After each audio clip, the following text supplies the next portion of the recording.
Hey, ladies and gentlemen, it's Drew, also known as Random Planet, and we are back here with another update to what's going on in life with MS and stuff like that. You might hear a fan in the background. It's pretty warm right now, so I'm kind of keeping it going here a little bit. I apologize if it disrupts sound quality and stuff like that, but I need to keep it going right now because things haven't been the easiest lately. My disease is progressing, and it's not the easiest. We've had to do a couple of things, so quite a few things have changed since the last update, including the fact that, one, as of this recording, tomorrow will be 4 months in this hotel room. It will be 4 months here. It's driving me nuts. It's driving me insane. I miss streaming. I miss being in contact with you guys. I miss, being in contact with the world in a sense. It's taking its toll on me, and unfortunately, it's really messing with my mindset. I've had a couple of very close friends that have kind of kept me busy with projects that have been kind of helping out. Been doing some page design and stuff like that for a friend. Things are kind of tough. Things are kind of tough right now. A couple of things have been happening over the last couple of appointments, especially with like massage therapy appointments and stuff like that. Both me and my massage therapist have noticed that I am losing more feeling in my legs. Doctors don't know whether that is from relapse remitting causing more lesions on my spinal cord, which is taking more feeling from my legs, or if it is my disease progressing from relapse remitting, because I haven't felt any per se relapses, which is where they question if it's like a smaller relapse happening multiple times that's causing me to feel like this, like it's more of a progression thing.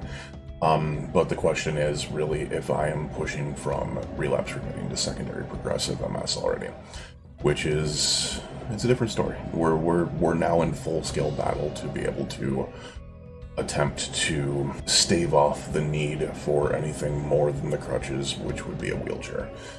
And it's one of those things that's sobering to be able to hear, but it is what it is. I mean, there's a lot of people with worse things out there in life, but I didn't think I was going to be here just yet. It's the easiest way to be able to say it. I did not think I was going to be here just yet. Plus, we finally got the independent medical examination for Social Security out of the way. It took me yesterday an hour and a half drive to Faribault, Minnesota from Rochester, Minnesota, and then it was about 2 hours for the appointment, in which we had to take a break because I had some severe nerve pain in my thigh area, I guess you can say. I don't want to get too specific about that, but it was nerve pain that basically buckled me, and I had to get up and kind of walk around a little bit and let it kind of flare up before we could finish the medical exam. And then it was an hour and a half back here. It was a very long day. It's been a very long week with everything else. The other good thing is we did get the approval finally for a crevice, so I have more MRIs and blood tests and stuff like that this coming Monday the 24th.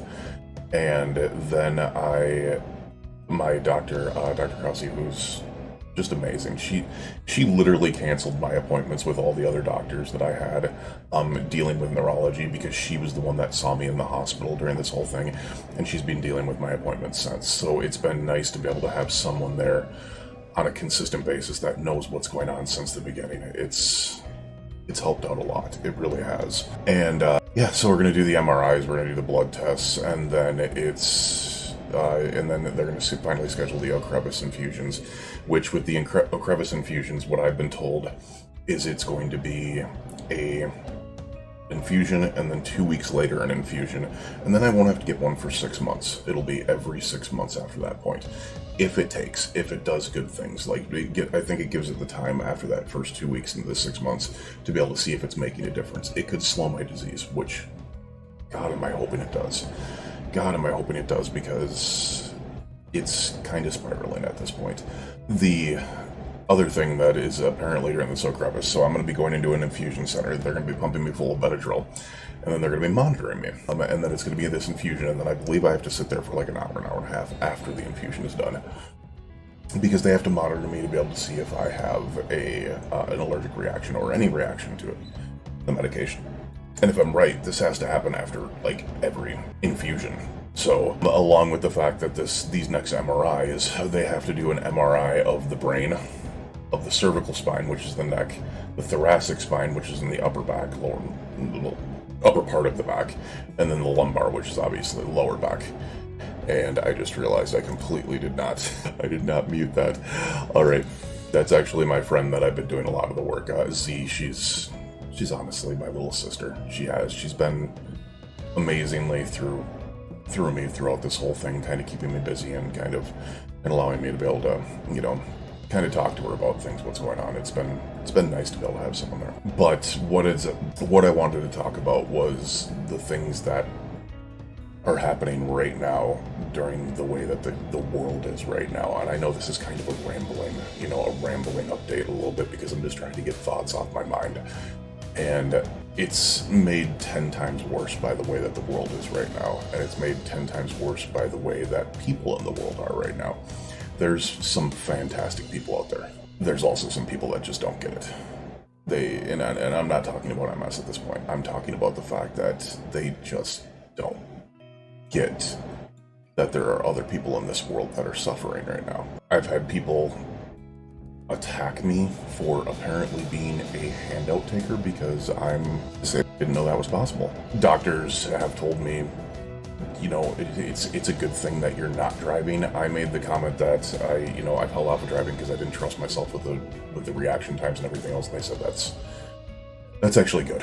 So there's things that I cannot do, and I'm sitting here going, this is how people are treated in the world by the regular unsuspecting person that doesn't understand what's going on. They're treated like things don't matter. Like they don't matter. And it's kind of like, I've got a tough skin. It rolls off me, and I laugh at them. I make a joke back. Thank you so much.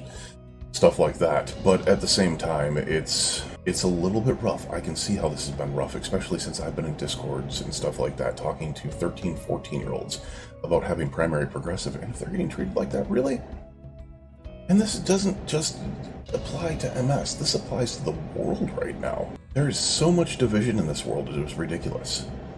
To the point that people are talking about their disease, and somehow it's made political. It's sad. It's sad is what it is. And I think that's where a lot of what's going on, because with, obviously with, oh my God, I don't want to mention it, but COVID and everything else that's going on, and the fact that people are like myself who have diseases and immunocompromised systems are still kind of on beware system, right now, and kind of not necessarily locked up, but kind of hiding behind the scenes, because we're trying to make sure that things aren't happening, that we're not going to get sick, that we're not going to pass it on to loved ones, that we're not going to do all these things that could hurt other people. I guess my message throughout this whole thing is I'm coping. I only did this because I really, really wanted to be able to talk to you guys, kind of update you what's going on. I wish I did these a lot more. It's really, really hard to talk about at times, though.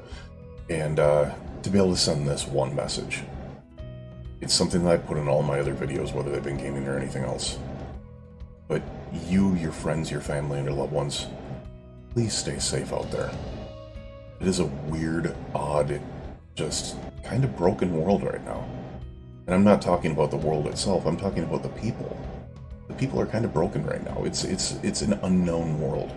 We don't know what's going on right now. But at the same time, I also want to remind you, this world needs love and support. It needs people who are going to be there for each other.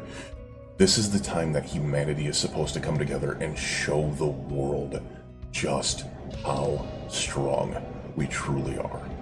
And I'm not talking about strength.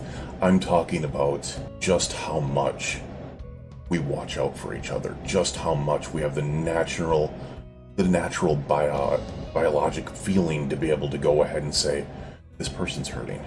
I don't want them to hurt. There's enough trolling, there's enough hating, there's enough division in this world right now. Make your mark. And it doesn't have to be on 1,000 people, it doesn't have to be on 1,000,000 people. It can be to that one person down the block that you've seen struggling. with certain issues. I mean, I'm listening to myself and I almost sound mad because I kind of am. I feel passionate about this. I feel that things need to change, whether it be from systemic racism stopping, because, damn it, we all bleed red. Quit treating people differently because of the color of their skin. This is 2000, trying not to swear. It actually makes me angry as a person that grew up with many, many minority friends and saw people literally get treated the way they did because of the color of their skin, by police, by authorities, by everything else, and then getting included in it because I'd be out playing basketball with my black friends. Like, what the hell is going on? This is how people are treated differently. It needs to stop. My faith is the fact that I have a 13-year-old beautiful daughter. This generation, her generation, they aren't going to take this anymore. I can already see it happening. Those younger people out there, you are the generation that is going to change this world. You are. I believe it 100%. And before I start getting emotional here, we're going to go ahead and cut off this update here, because obviously I was getting a little bit off track, but I think it's something that needed to be said. And I'm just going to say, once again, everybody stay safe out there. Everybody be nice out there. Everybody show some love and support for another person. You never know who it's going to affect. And we will see you guys again in the next update. You guys have a fantastic one. And I love y'all. I miss you guys so goddamn much. And I don't know if that was going to take it. But we'll see you again next time. Have a good one, guys. Bye-bye for now.